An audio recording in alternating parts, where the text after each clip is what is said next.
పట్టపగలే కొందరు దుండగులు కత్తితో దాడి చేసి బంగారం దుకాణంలో సినీ పక్కిలో భారీ చోరికి తెగబడ్డారు. హైదరాబాద్ చాదర్ఘట్ ఠాణా పరిధిలోని అక్బర్బాగ్లో ఈ ఘటన చోటు చేసుకుంది. బైక్పై వచ్చిన ముగ్గురు వ్యక్తులు దుకాణంలోకి చొరబడి యాజమానిపై కత్తి దాడి చేసి బంగారం దోచుకెళ్లారు. అయితే సమాచారం అందుకున్న పోలీసులు ఘటనా స్థలానికి చేరుకుని దర్యాప్తు చేపట్టారు. బాధితుడిని చికిత్స నిమిత్తం ఆసుపత్రికి తరలించారు. ఘటనను తీవ్రంగా పరిగణించిన పోలీసులు క్లోజ్ టీమ్ సీసీ కెమెరాల ఆధారంగా దర్యాప్తు చేస్తున్నారు.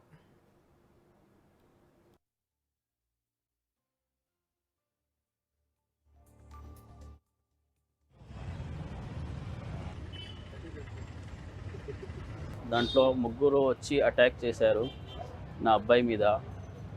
అటెంప్ట్ అటాక్ చేసి బంగారం అంతా తీసుకెళ్ళిపోయారు. దాదాపు 15 to 20 lakhs బంగారం ఉంటుంది. ఒక అప్రాక్సిమేట్లు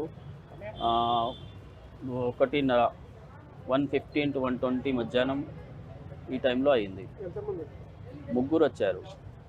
ఫస్ట్ ఒకరు వచ్చారు, దాని తర్వాత ఇద్దరు బండి మీద వచ్చి నైఫ్తో అటాక్ చేశారు. అబ్బాయి మీద అటాక్ చేసి అంతా లోపల వచ్చి ట్రేస్ వల్ల అంతా బంగారం మొత్తం సంచులు వేసుకుని మాట్లాడలేదు. అసలు ఒకరు వచ్చారు, ఆయన మాట్లాడుతూ ఏం ఐటమ్ కావాలని చూపించమన్నాడు.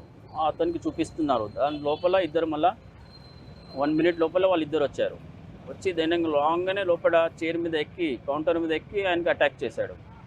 వీడియో కెమెరా చూస్తే డైరెక్ట్ నైఫ్తో అటాక్ చేసి కింద పడేశాడు. అబ్బాయికి కింద పడేసి లోపల ఇద్దరు దుంకి అంత ట్రేస్ వల్ల తీసుకొని సంచులు వేసుకుని వెళ్ళిపోయారు. దాంట్లో ముగ్గురు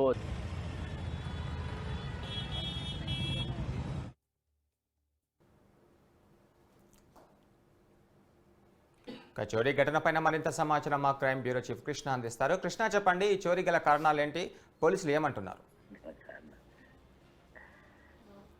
గురు, ఏదైతే ఈ మలక్పేట అక్బర్బాగ్ ప్రాంతంలో కృష్ణ నగల షాప్ లో దోపిడీ జరిగిన ఘటన పైన పోలీసులు సీరియస్ గా దర్యాప్తు సాగిస్తున్నారు. ఇప్పటికే ఈ కేసును ఛేదించేందుకు మొత్తం 6 ప్రత్యేక బృందాలను ఏర్పాటు చేశారు.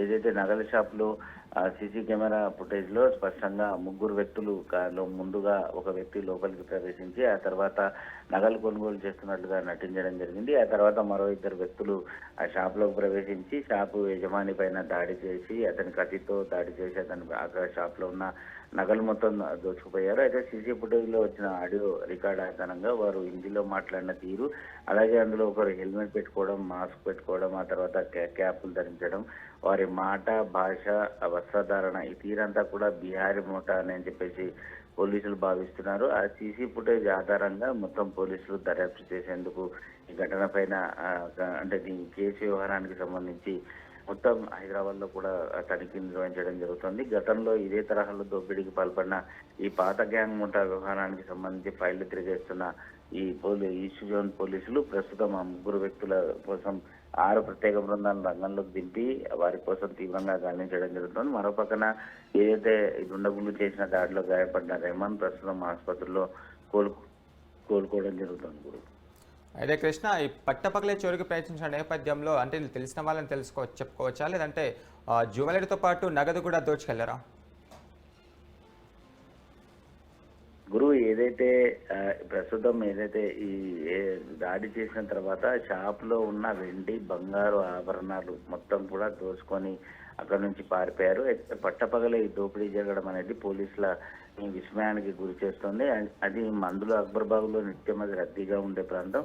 ఆ ప్రాంతంలో ఒక బైక్ పైన వచ్చిన ముగ్గురు వ్యక్తులు ఇంత డేర్గా అంటే ఒక్కసారిగా ఆ షాప్ లోకి ప్రవేశించి దాడికి పాల్పడి నగలు దోచుకోవడం, ఇది ఖచ్చితంగా పక్కాగా ఆరితేరిన ముఠానే అని చెప్పేసి పోలీసులు భావిస్తున్నారు.